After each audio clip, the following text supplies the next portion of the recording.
I've always enjoyed riding bikes, but I got into riding through a National Talent Identification program in 2007 now.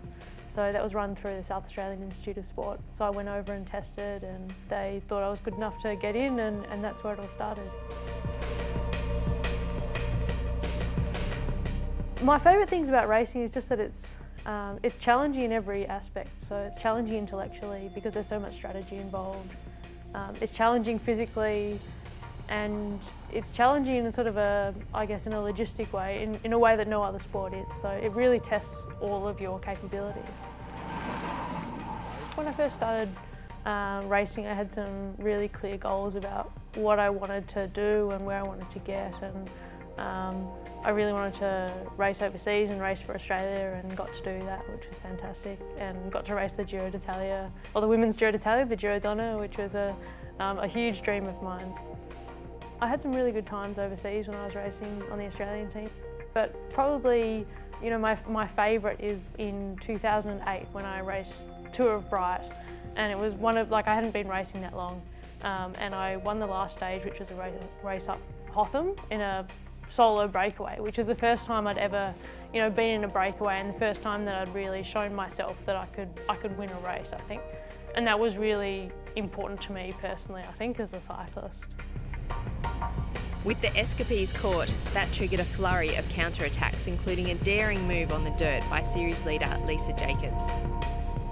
I'm enjoying racing domestically so much that, you know, I wouldn't necessarily want to pack it all up and go overseas, because it's a really difficult, sort of challenging life over there. But I think as well, like if I didn't have work or study or something, I wouldn't enjoy my riding. I've sort of had times over the last few years where I've tried to just ride and not work as well, and it just hasn't really worked. Like I enjoy working and it balances out riding. In the peloton you get these, you know, women who are physios or doctors, or, you know, I'm a lawyer, there's a few of us, and you know, osteopaths, and everyone's doing degrees, and it's great. It's like they're really well-rounded people off the bike rather than on, which I think is something maybe you don't get as much in the male peloton, because for men it's more of a career option to be a cyclist, yeah. It was then a battle of the GC contenders as Miranda Griffiths attacked and Lisa Jacobs stayed firmly glued to her wheel. Jacobs jumped with 200 metres to go, with Griffiths unable to match her sprint, taking the stage and sealing her overall victory in the Tour of the Mersey Valley. Tour of Mersey Valley this year was great in the sense that I got a good result out of it that was really unexpected, and you know, I came off a really difficult few months, I suppose. On the way to the airport I almost called her and said that I wasn't going to go, but ended up having a really good result because of the people who were around me, and creating, like, that being back in that team environment made me, you know, excited and really happy to be racing. Something that my coach, Donna Race-Linsky, said to me, which was, don't think about having a good result, just think about having a good race. So focusing on the process rather than what you want out of it at the end.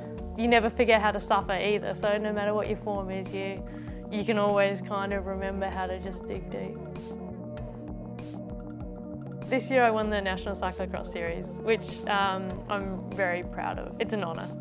About a week before the first race, I rang up Apollo and said, oh, I think it'd be really cool if Apollo were on the podium for the National Cyclocross series. What do you think? Picked up her cyclocross bike the night before the first race. Practiced a few dismounts and then raced the next day.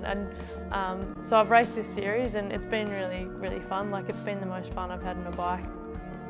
You know, there's a mountain biking element which I really enjoy, but as a roadie, you know, I always find that the technical sections don't suit me as much as sort of the flat sections, but cyclocross offers a really nice mix so that even a roadie like me can kind of hold their own. She's done some local races with Chloe McConville. The two of them have represented the VIS in some mountain bike races, and then Lisa went and did the Tour of Timor as well.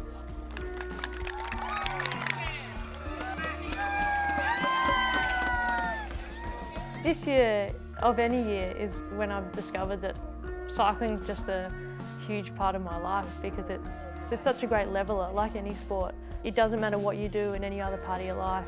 Once you get on a bike, everybody's the same. So I think for me, cycling brings a big sense of belonging and community. You know, it's great that there's so many people, especially now in Australia, out there wanting to get involved in a really healthy, active pursuit. Like, it's fantastic.